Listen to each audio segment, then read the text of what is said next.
ফাহমিদ যেন ক্রোয়েশিয়ার পেরিসিচ।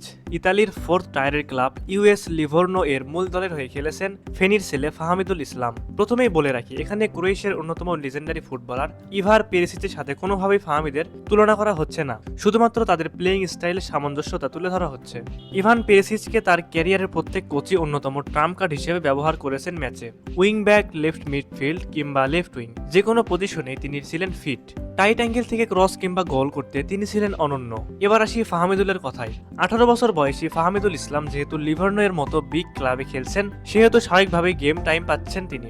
তবে তার সাবেক ক্লাব লিগোর্না এর হয়ে খেলা পর্যালোচনা করলে দেখা যায় কোচ তাকে লেফট ফ্ল্যাঙ্কে প্রতিটি পজিশনেই দেখিয়েছেন এবং প্রতিটি পজিশনে ফাহমিদুল ইসলাম বেশ ভালো ইমপ্রেসিভ। কদিন আগে বাংলাদেশের হয়ে খেলতে ফিফার ছাড়পত্র পেয়েছেন হামজা চৌধুরী। এর অনেক আগে থেকে বেশ কয়েকজন প্রবাসী ফুটবলার বাংলাদেশ ফুটবল ফেডারেশনের সঙ্গে যোগাযোগ করে আসছেন, তারাও বাংলাদেশের জার্সিতে খেলতে চান। তাদের মধ্যে একজন ফাহমিদ, যিনি ইতালি